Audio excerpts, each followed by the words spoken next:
یک قسم قبض کامل است که الله تبارک و تعالی وقتی روح میگیره میبره. یعنی مرگ اعلان برای ختم شدن انسان نیست، بلکه زندگی دیگه شروع میشه، آغاز میابه. تنها وجود انسان بیکار و معطل میشه، روح باقی است. کدام محلی را که الله برش تعیین کرده در اونجا میبره.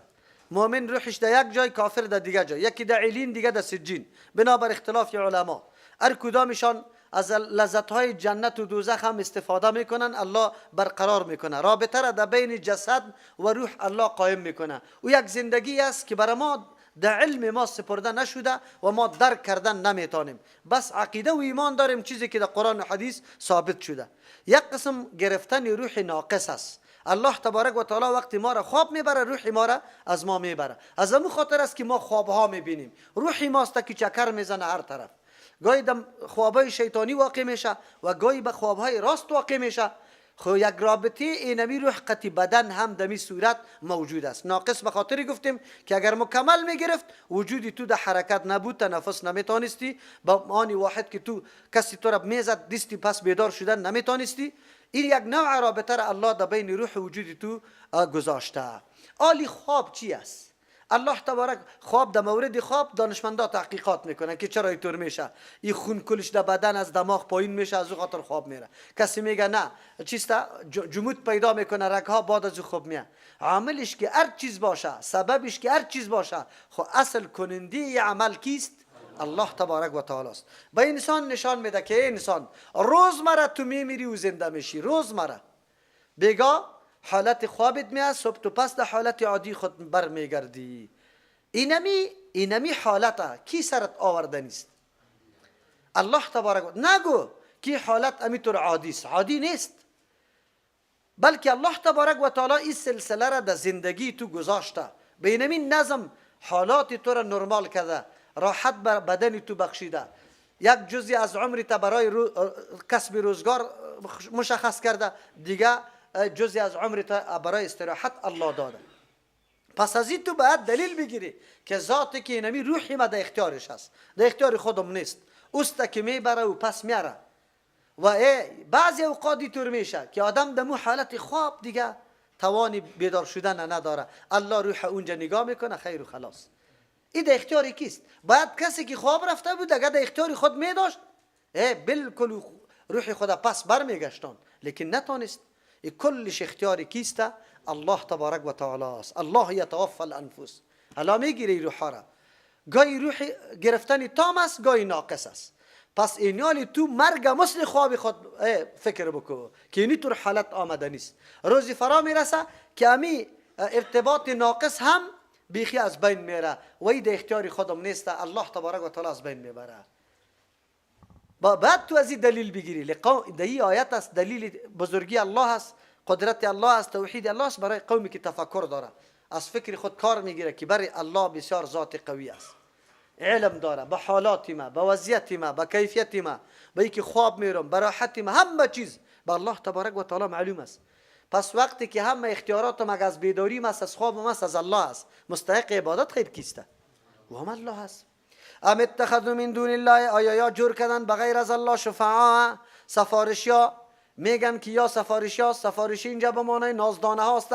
میگه ما وقتی که یا را تعظیم میکنیم یا از ما خوش میشه، با سری الله تبارک و تعالی ما را بخشش کده میتونه، گناه های ما را سرش بخشش میکنه. الله میگه این دعا را مردم داره، به الله نازدانه ثابت میکنه.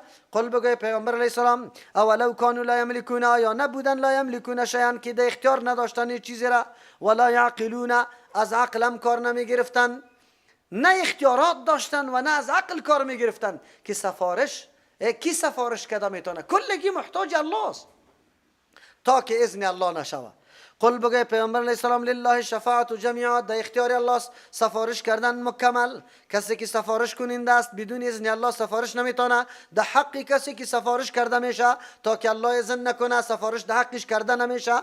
در مورد کسی که عقیده توحید الله را نداره کفار است، هیچ نوع سفارش وجود نداره، اجازت داده نمیشه. شرط سفارش کردن در قیامت هم است که آدم عقیده توحید داره، خو لیکن گناه منا از پیش شده، بعد از او در حقش سفارش شود. او سفارش توسط انبیاء علیهم السلام، توسط شهدا، توسط اولاد ناتمام که در سن بلوغ نرسیده وفات کرده، او شفاعت توسط چیست اولادی که واقعا صدقی جاریه، علماست، شهداست، قطع ازوا، متنوع سفارش ها هست. خب برای موحدین است، برای کسی که عقیده توحید نداره برای ازوا نیست. له ملک السماوات والارض، در اختیار الله است، خاص در اختیار الله است پادشاهی آسمان ها و الارض، از زمین. ثم الیه ترجعون، باز خاص به سوی الله تبارک و تعالی بازگردانیده میشه شما. اولم خالق الله بود، رازقم الله بود، پادشاهی های آسمان و زمین هم پیش الله بود، بازم طرف الله میره. خیلی قدر کل اختیارات که پیش الله است، عبادت چرا برای الله نیست؟ و اذا ذکر الله، الله لی حالت برای ما بیان میکنه. چه حالت میه؟ کسایی که عقیده توحید در قلبش نیسته، به مجردی که الله را وحدانیت و یگانگیش بیان میکنی، دلش در شور میه، اضطراب و پریشانی برش پیدا میشه، حال دیگه زمین برش جای نمیده، خودت اون طرفی طرف میکنه، اگر تو تقریر میکنی نمیمانه. الله میگه و اذا ذکر الله، وقتی که یادآوری میشه الله وحده، در حالی که یکتا پرستیش بیان کرده میشه، اشمئزت قلوب الذین، منقبض میگرده، ترش میگرده قلبای او کسانی که، یعنی نفرت میکنه دلای او کسانی که لا یؤمنون بالآخرت، عقیده به آخرت نداره. همین نام توحید که میگیری بسیار قطت بغض میکنه، میگرزه، گپی دا گوش نمیگیره. و اذا ذکر الذین من دونی، وقتی که یادآوری میشه و کسانی که غیر از الله است، اذا هم یستبشرون، ناگهان خوشوقتی میکنه، خوشوقتی میکنه. شما دورم نروید، تفسیر کابلی را در زیر آیت ببینید. میگه افسوس به حال مردم جامعه ما، وقتی که یگانگی و توحید الله بیان میشه، مردم یک دم قطعی تو مخالف است، وابی برد میگه. خب وقتی که قصه ها و حکایت های دروغ شروع کنی که فلان و فلان صاحب قبر دخو دیدم که اینی طور بود، یک نفر برام قصه کرد که یک وقت اینمی طور بود، همون طور است یا نه؟ همون طور است. در سر قبرها بیان میشه، در مجلس ها بیان میشه، مردم بروی هندو باران شد، بروی هندو باران شد. چه رقم باران شد؟ در طول و ترازوی خود خرابی نکرده بود. ولی را رفتن پیشش که باران نمیشه، ولی گفت که بری او نمو هندو را بگوی که دعا کنه که باران شود. پیش هندو رفتن، هندو دعا کرد باران شد. پس رفتن که ولی صاحب چرا با دعای هندو باران شد؟ و بین وا خیانت نکرده بود، وا در طول و ترازو خیانت نکرده بود. شما بگوی که اگر یک لگ هندو یک لگ اعمال نیک میکنه، به یک عقیده توحید رسیده میتونه؟ نمیتونه. ولی ببینه مردم چطور گمراه میکنه. باز پیش ولی کی رفته و جنابی ولی چرا در هندو روان میکنه؟ و ولی خود قابل کشتن است که مسلمانان را در پیش هندو روان میکنه. دعوت به چی میده؟ راستیتانه بگوی. دخترها و بچهای ما علی مجبور است که به هندو بره، چرا که جناب مرشدتان این تقریرها را براتان میکنه، شما را در هندو روان میکنه. امیالی راستیتانه بگوی. دروغ مسلمانان زیاد میگه یا نه که کفار؟ مسلمانان زیاد دروغ میگه نمیگه؟ پابند قانون کفار زیاد است یا مسلمانان؟ خیر مالی بریم از کفار هر چیز طلب کنیم؟ ها؟ نعوذ بالله. ببینه اینطور مردم ها پیشش مردم میره، طریقه میگیره، وظیفه میگیره. گوشیتان آواز کنی. باز میگه ما حق و باطل نمیشناسیم. چرا نمیشناسی؟ تو یک کمی فکر بکو، عقلی تا در کلید بیار، یک کمی تصور بکو که چطور است. در این قدر مسلمان ها الله هیچ کس دوست نداره، این دوره دوست داره. این دوره دوست داره. خب قرآن برای ما میگه از توحید الله مردم نفرت داره، نمیشنوه. ما براتان گفتم در سر منبر برای از زیکو حکایت های دروغ به سر و پا را جور بکن. این طور حکایت ها که هیچ راه نداشته باشه. این طور راه مردم چی میگه؟ بیرون میگه خب ملای مذهبی سنی، بسیار ملای مذهبی است. خب توحید الله را یکتا پرستی را در سر منبر بیان کو. برو دمی شاید شمشیره در مسجدش بالا شده سر منبر بگو یا مردم سجده نکنی به قبر شاید شمشیره، امونجا مردم در سرت میخیزن. ولی را قبول نداره، با بکشه، از تقریر من نکشه.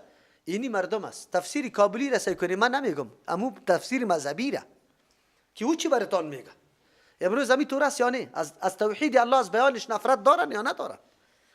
خو فقط حکایات ساختگی را جور کرده برو به مردم قصه کو مولای مذهبیستی دستای 10 دفعه بوسه میشه 10 دفعه.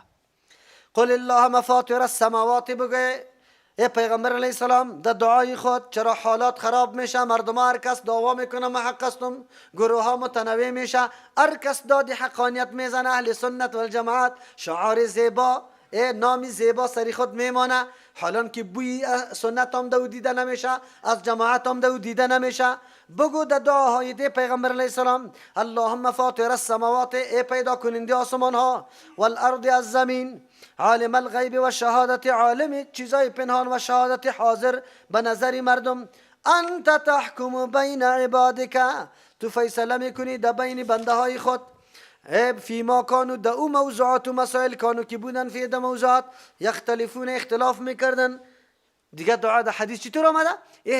اهدنی لما اختلف فیه من الحق انک تهدی من تشاء الى صراط مستقیم.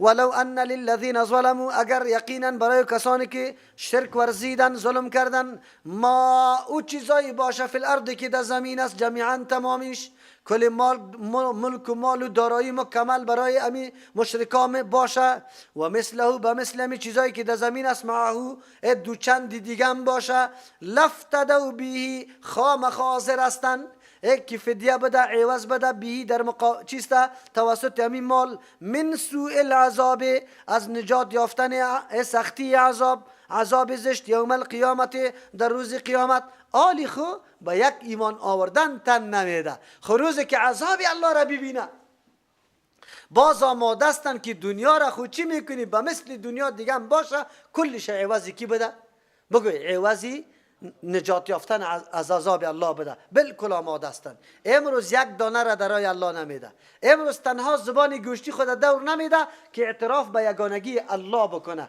خو او روز اون تو روز است چی میکنی ایرا و بدالهم من الله آشکارا میشه برای از یا من الله از جانب الله ما او اعمالی که لم یکونوا یحتسبون که نبودن که گمان کنه که اعمال خراب شده واقعی انجام داده بودن فکر کرده بودن این اعمال ما را نجات میده بدعتا را ایجاد کرده بودن به نام محبت پیغمبر فکر میکردن این اعمال نیک است و الله او را برعکس چی بده اعمال زشت قرار داده چرا بدعتا است اینی مردم است اینی مردم رای پیغمبر را تعقیب نمیکنه نقشه پیغمبر عملی نمیکنه از خود اختراعات میکنه و بدالهم واضح میشه برشان آشکارا میشه برشان سیئات ما کسبو بدی و زشتی او اعمالی که یا کسب کردن اگرچه در دنیا او را عمل زشت نمیگفتن بلکه او را عمل نیک میپنداشتن موجب ثواب و حاق بهم پایین میشه بالایشان ما او عذاب کانو که بودن به او عذاب یستهزئون استهزا میکردن کی عذاب کجاست ما خو مردم نیک هستیم ما خو محبین پیغمبر هستیم.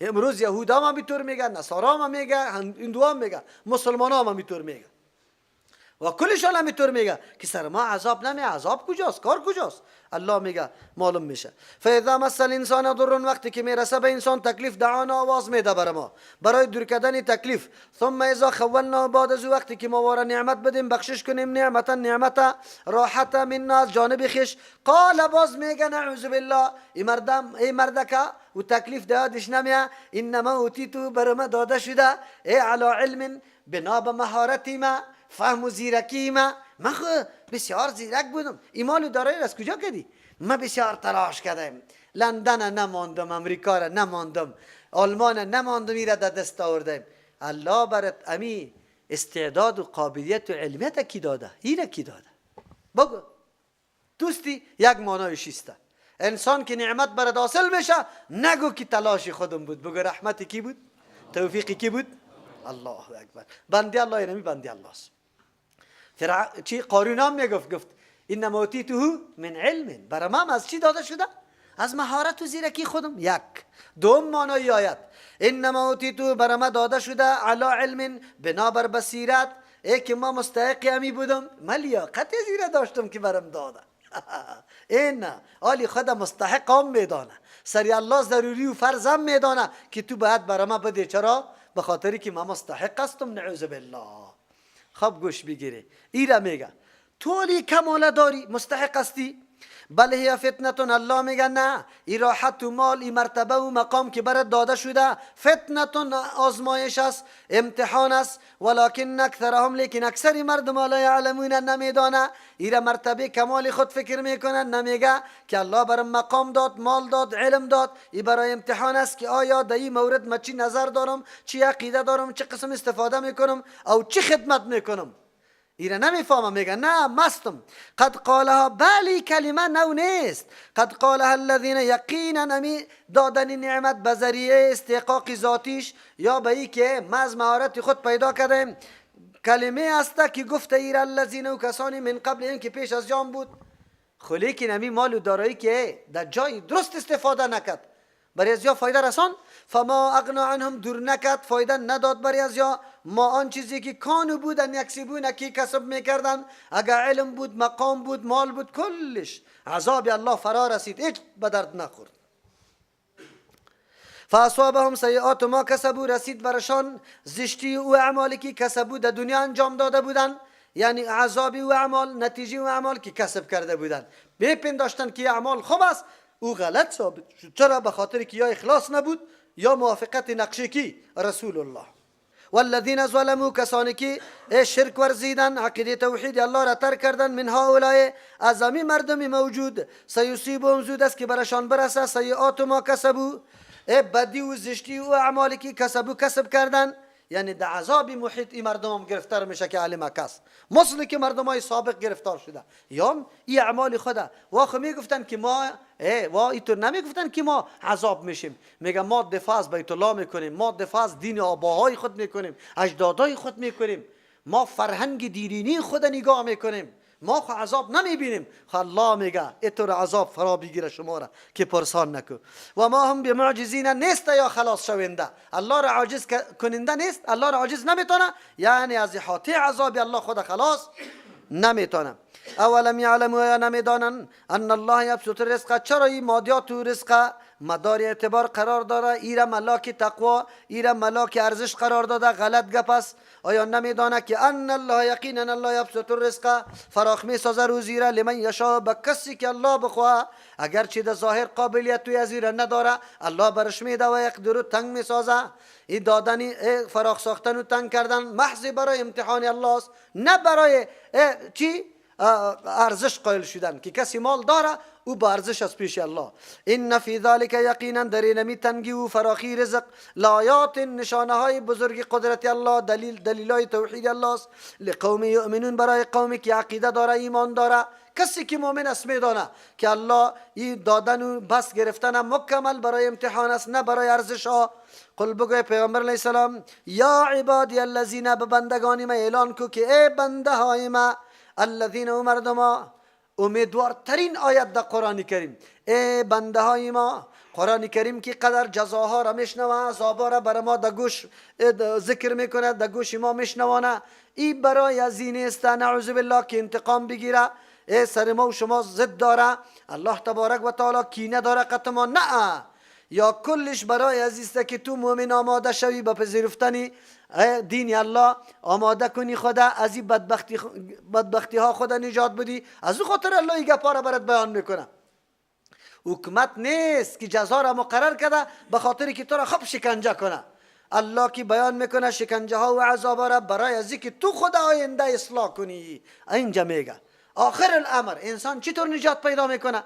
تا آلی را ترجمه قرآن نشونیده بودیم. کدام کار است که از ما سرزد نشده؟ قمار، شراب، کباب، همه گپا چطور کنیم؟ رای خلاصی داریم؟ الله بر ما میگه. قل بگوی پیغمبر علیه السلام اعلان که برای بندگانی ما، یا عبادی که بنده های ما، الذین، امو مردم، اسرفو که زیادت کرده، علی انفسهم، بالای نفسایتان. هر کس که گناه میکنه سری خود ظلم میکنه، زیادت سری خود میکنه، تجاوز سری خود میکنه. او کسایی که زیادت کرده بالای نفسایتان، لا تقنطوا من رحمت الله، ناامید نباشه از رحمت الله. رحمت الله عالم موجود است، در استقبالتان است، در دروازه تان است بالکل. فقط ای عذابا را که براتان شنوان، شما یک کمی بیدار شوی، حالی بفهمی که کدام طرف روان بودیم. ان الله، یقینا الله تبارک و تعالی، یقینا گپ یادی نیست، یقینا بلا شک الله یغفر الذنوب می بخشه گناه ها را جمیعا، کل گناه ها را. اگر شراب است، کباب است، زنا است، دزدی است، هر چیزی که است، شرک است، هر چیزی که است، دروغ است، غیبت است، الله می بخشه کلشه. انه هو الغفور الرحیم، یقینا الله امی الله نه کسی دیگه الغفور زیاد مهربان ذات است که با وصف همین قدر گناه ها اگر بنده رجوع به الله میکنه، پشیمانی خود ظاهر میکنه، عزم میکنه که دیگه این کاری بده نمیکنم، مهربان ذات است، بخشنده است، الرحیم و رحم کننده است، آینده حالی درست میکنه اگر تو حالی درست کنی. تو به امیر میگه سری گناه خود پشیمانی را ظاهر کو، ندامت ظاهر کو، پشیمانی را، دستی همی گناه را ترک کو و عزم کو که آینده ای کار نمیکنم. اینی توبه است. بله ده حقوق عباد امو چیز که قطعت موجود است پس برش بسپار. دزدی کده ای پس مالش بدی، غیبت کده ای زنده است از پیش معافی بخوا، بدیش بیان کده ای ده اگ مجلس نیکیش بیان کن. اینی را میگه ای توبه. اونجا قرآن میگه این الله لا یغفر ان یشرک به، الله بخشش نمیکنه اگر شرک قطعش کرده شود. او اینجا میگه بخشش میکنه، اونجا بدون توبه است. بدون چی هسته؟ بدون توبه دیگه هر گناه در مشیت الله قرار داره، شده میتونه الله هیچ تو توبه نکرده باشه الله معاف کنه، اما شرک بدون توبه الله معاف نمیکنه. اینجا چی میگه؟ که توبه کردی ادناترین گناه و اعلاترین گناه کلش الله چی میکنه؟ شما بگویی که بهترین میدان نیست. اینی اسلوب قرآن کریم است که از عالم نومیدی ما را به کجا آورد؟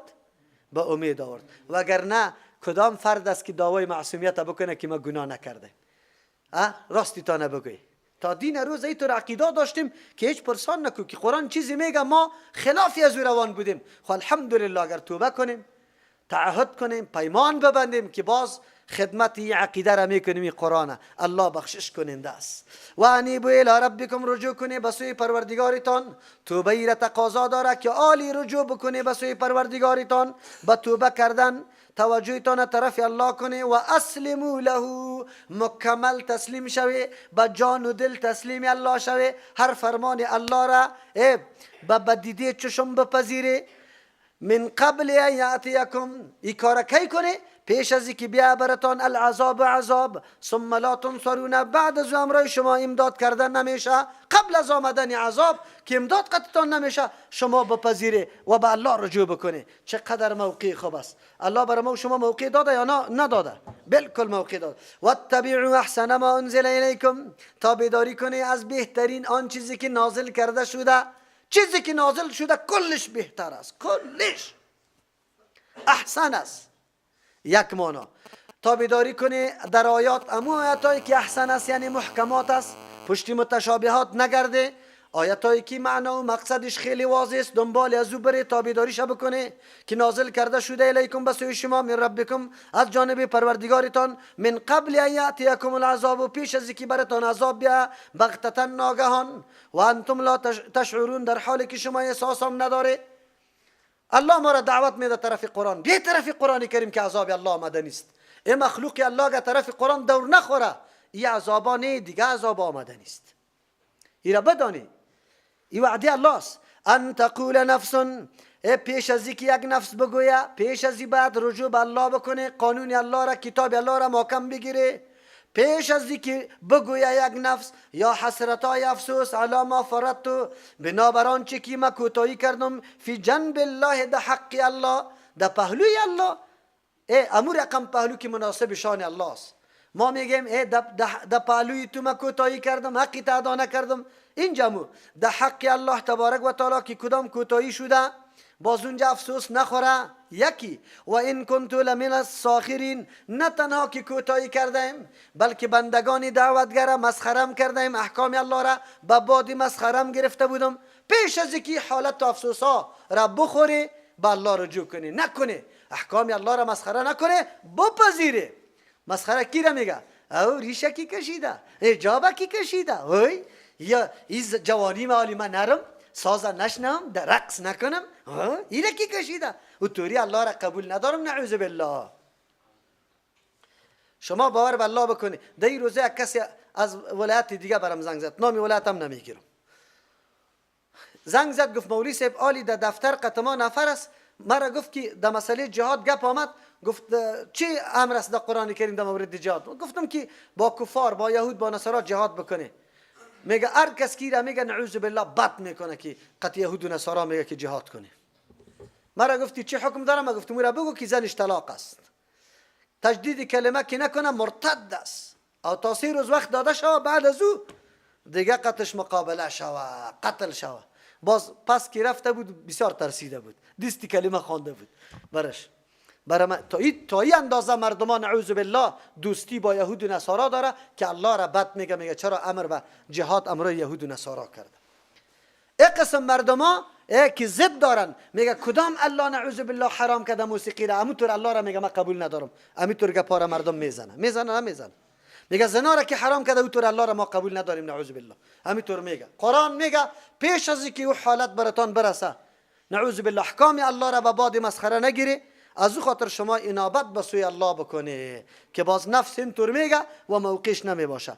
او تقوله رجوع کنه به سوی الله، تابعداری کتاب الله را بکنه پیش از اینکه بگویه. او تقوله یا بگویه یک نفس لو ان الله، اگر الله تبارک و تعالی هدانی مرا هدایت میکرد لکنت من المتقین، ما از جمله متقین میبودم. این هدایت در دست توست، اسباب هدایت الله برات برآورده ساخته، برو طرفش. برو طرف هدایت کیست؟ قرآن، که الله گفت واتبعوا احسن ما انزل الیکم، تابعداری از بهترین آن چیزی که سرتان نازل کرده شده قرآن است، ازو بکنی. او تقولا تابعداری قرآن بکنه پیش از اینکه بگویه یک نفس حین ترى العذاب، در آن وقتی که ببینه عذاب، لو ان لی کرة، اگر برای ما بازگشت می بود در طرف دنیا، فاکون من المحسنین، ما از جمله محسن می شدم، عملم خالص برای الله می شد، موحد می شدم، به نقشه پیغمبر می شد. بلا چرانه بالکل برات موقع و فرصت زمینه مساعد بود. قد جاءت که آیاتی برات آمد احکام ما، دلایل توحید ما، فکذبت بها، تو نسبت دروغ کردی به او، نپذیرفتی. واستکبرت، کلان تراشیدی، میگه ما ضرورت به ترجمه ندارم. و کنت من الکافرین، ناسپاس از نعمت بزرگ الله بودی. ترجمه در پالی خانه آمده بود تو نشونیدی، این نعمت الله را ناسپاسی کردی. و کنت بودی من الکافرین، از کسانی که منکر بود از نظام الله، از توحید الله.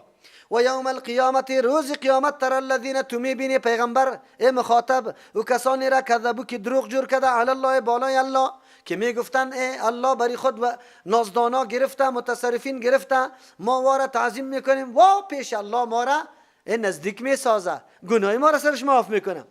الله میگه میبینی کسانی را که دروغ جور کرده بالای الله، وجوههم مسودتون، که رویهایشان سیاه است. چرا دروغ گفته؟ سرا خم باقی مانده. الیس فی جهنم، یا نیست در جهنم، مثوى للمتکبرین، جای بود و باش برای کسانی که تکبر ورزیدن، حق نپذیرفتن. و ینجی الله الذین، نجات میده الله کسانی را اتقوا که خدا نگاه کردن از کفر و شرک، از مخالفت دستورات الله، بمفازتهم، به سبب خلاصیشان، کامیابیشان که در دنیا بود. در دنیا کامیاب بودن به خاطری که در راه هدایت روان بودن. یک ترجمه. و ینجی الله الذین، نجات میده الله کسانی را اتقوا که خدا نگاه کردن از مخالفات دستورات الله، بمفازتهم، به سبب داخل شدنی از یاد جنت، کامیابیشان که داخل شدن در جنت است. لا یمسهم السوء، نمیرسه بر از یا تکلیف، ولا هم یحزنون، غمگین هم نیسته، هر چیزی که مناسب بود انجام داده. الله خالق کل شیء، الله پیدا کننده تمام چیز است. و هو علی کل شیء وکیل، الله بالای تمام چیز ذمہوار است، هر چیز ذمہوارش پیش کیست؟ له مقالید السماوات، در اختیار الله است کلیدای آسمان ها، والارض، از زمین، اختیارات همش پیش کیست؟ والذین کفروا، کسانی که انکار میکنن از توحید الله، انکار میکنه به آیات الله، به دلایل توحید الله یا به احکام الله، اولئک هم الخاسرون، اینمی مردم تاوانیسته. چرا که هم نمیپذیره، هم دشمنی در مقابلش میکنه. قل بگوی پیغمبر علیه السلام افغیر الله تأمرونی، آیا شما غیر از الله ما را امر میکنی؟ افغیر الله تأمرونی، آیا غیر الله تو ما را امر میکنی اعبدو، که عبادت کنم؟ ایها الجاهلون، این نادانا، غیر الله این جهالت است، غیر الله را عبادت کردن جهالت است، ما جاهل شوم نعوذ بالله. ولقد اوحی الیک، یقینا وحی کرده شده به سوی تو پیغمبر علیه السلام، و الی الذین، به سوی او پیغمبرانی که من قبل که پیش از تو بود. چه وحی کرده شده؟ این مضمون، لئن اشرکت، هر کدام از پیغمبرها اگر شما شرک کرده، شرک ورزید توحید نپذیرفته لیحبطن عملک، برباد میشه عمل شما، ولا تکونن من الخاسرین میگردی از جمله تاوانیا. شرک چقدر گناه بزرگ است. عمل نیک انسان مکمل از بین میبره، عمل پیغمبر از بین میبره. عمل موت چقدر تاثیر داره بگو. عمل پیغمبر برش گیر نمیکنه با شرک، عمل موت مقاومت میکنه. کلا سخت وعید است واقعا که در مورد مزاحمت شرک کم آیات نیست، کم حال نیست، کم تمثیل نیست و باز ما از شرک خود کشیده نمیتونیم. حالی شما بگویی که وظیفه خود جور میکنی مردم دعوت کردن به سوی توحید الله یا نمیکنی؟ کدام دوستی است که تو خوب میبینی که زکات میده، حج میکنه، نماز میخونه، لیکن بازم نعوذ بالله جای جهنم است؟ چرا کلی اعمالش توسط شرک چی میشه؟ حالی شما بگویی که چقدر دلسوزی سری مردم بکنیم، شب بروز پشت امی عقیده دعوت نگردیم، بالکل باید بگردیم. بل الله فعبد، یک الله را عبادت کو، دیگه کسا قابل عبادت نیست. و کم من الشاکرین، شو تو از جمله شاکرین. شکر الله وقتی کشیده میشه که عبادت یک الله را بکنی، تا که یک الله را عبادت نکردی شکرگزار نیستی. شاکرین اینجا کیسته؟ کسایی که اظهار دعوت توحید میکنه، دعوت توحید ظاهر میکنه، شکر نعمت الله نمیسته. شکر ترجمه می نمیسته که عقیده حق بیان کن، توحید برسان. و ما قدر الله، یا تعظیم نکردن، قدر نکردن الله را حق قدری، بامو لیاقت قدرش، بامو که مستحق قدر الله است. چرا؟ به خاطر که نسبت یکتا پرستی به سوی الله حق قدر الله است. لیکن این مردم ها برای الله چی ثابت کردن؟ ولد ثابت کردن، شریک ثابت کردن. والارض جمیعا قبضته، زمین مراد زمین رفت، زمین است. قبضته یک مشت پروردگار است. یوم القیامت، در روز قیامت. امور رقم که لایق شان کیست؟ مشت الله. امور رقم که لایق شان الله است. و السماوات، تمام آسمان ها مطویاتون پیچانده شده بیامیری به دست راستی الله تبارک و تعالی. امور رقم که لایق شان الله است. سبحانه، پاکیست برای الله از مشابهت، از اینکه تاویل کنیم صفتش، از اینکه شریک داشته باشه یا مشابه کسی باشه. و تعالی بلند و بالا ذات الله عما، از آن چیزی که یشرکونه این مردم قطعی الله شریک میسازه. و نفخ دمیده میشه فی الصور، در سور. فصعق من فی السماوات، میمیره. اینجا مراد از صعق چی هست؟ مردن. یا است که بیهوش میشه او کسی که در آسمان ها، او کسی که در زمین است. الا من شاء الله، مگر کسی که الله بخواه. اینجا مراد اگر صعقه را مردن بگیریم، کسانی که الله میخواه که نمره، که او خودی چی هست؟ الله، بله الله معلومه است. یعنی چیزایی که فنا شونده است و کلش از بین میبره. البته من چیزی را که الله خواسته او کیست؟ حور غلمان است. در جنت و نمیمیره و همونطور باقی میمانه. یا ملائک جنت، یا ملائک جهنم، یا خودی ملائکی که الله خود میدانه، یا مردمایی که سابق وفات شده و حالی نمیمونه، پیش وفات شده. اگر بیهوشی بگیریم، فصاعق من فی السماوات، پس بیهوش میشه کسی که در آسمان هاست. و من فی الارض، آن کسی که در زمین است. الا من شاء الله، مگر کسی که الله خواسته. در بعضی روایت می موسی علیه السلام است که اون نفخه دمیده میشه، پیغمبر میگه ما میخزم که موسی علیه السلام بهوش است. خب با پیغمبر معلوم نیست که بیهوش شده اول چی شده یا هیچ بیهوشی سرش نامده. ثم نفخ فیه، بعد از دمیده میشه در سور اخرى دوم بار. فاذا هم، این سور دمیدن برای زنده کردن است. فاذا هم قیام، ناگهان مردم استادگان است، ینظرون میبینن هر طرف. و اشرقت الارض بنور ربها، روشن میشه، روشن میگرده زمین دمی روز قیامت بنور ربها، بروشنی پروردگارت. و وضع الکتاب، نهاده میشن دفترای اعمال. و جیء بالنبیین، آورده میشه پیغمبران علیهم السلام. و شهدا، و شاهدای دیگر که اعمال نامه خود انسان است، ملائک است، اعضای انسان است، زمین است. و قضی بینهم، فیصله کرده میشه بین مردم بالحق، به انصاف، اجن و ظلم زیادت نیست. و هم لا یظلمون، سر از ظلم کردن نمیشه، یعنی ثوابشان کم نمیشه. و وفیت کل نفس، پورا داده میشه به هر نفس ما امو نتیجه عملش عملت که انجام داده. و هو اعلم، الله خب عالم است بما یفعلون، با آن چیزی که مردم در دنیا انجام داده. وسیق الذین کفروا، رانده میشود، روان کرده میشه الذین، مردم ها کفروا که انکار کرده بودن از نظام الله، توحید الله. الی جهنم، به سوی جهنم، زمران گروه گروه.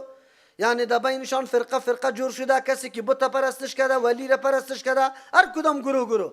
حتی اذا جاءوها، وقتی که میآید به جهنم، فتحت ابوابها، دروازه اعلام می باشه، و قال لهم خزنتها، نگهبانای جهنم بری مردم میگه الم یاتکم رسول منکم، آیا نه آمده بود برایتان پیغمبران از جنس خودتان، یتلون که تلاوت میکرد علیکم بالای شما آیات ربکم، آیاتای پروردگارتان در قرآن حالات جهنم براتان نمیگفت، و ینذرونکم بمیداد شما را لقاء یومکم، از روبرو شدن این روز، هازا که این روز است براتان نامده بود. قالو میگه بلا چرا نه، ولکن حقت کلمت العذاب، لیکن ثابت شده بود فیصله عذاب علی الکافرین، بر کفار الله فیصله کرده بود و ما که کدام موقع و زمینه بر ما داد ما از او استفاده نکردیم.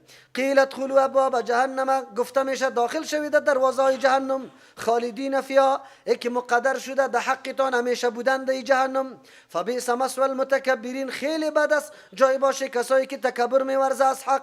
وسیق الذین، روان کرده میشه و کسانی که اتقوا، خدا نگاه کردن ربهم، از مخالفت دستورات الله در دنیا مامورات انجام داد، از منهیات خودداری کرد، الی الجنت، طرف جنت، زمران گروه با پیغمبر، با هر گروه با امرای پیغمبرش، حتی اذا جاءوا، تا که بیا در پیش جنت، و فتحت، واز کرده اعلا کرده می باشه ابوابها، دروازه هایش، و قال لهم خزنتها، دروازه‌بانای جنت میگه سلام علیکم، خوشبختی و مبارکی باشه بالایتان، سلامتی باشه، دیگه هیچ غم و غصه براتان نیست، طبتم خوش باشه فادخلوها، چرا که پاک بوده، طبتم پاک استه، طبتم پاک بوده در دنیا از هر نوع شرک و کفر، در عمل پاک، در عقیده پاک، فادخلوها، داخل شوید در جنت، خالدین، که مقدر شده در حقتان همیشه بودن.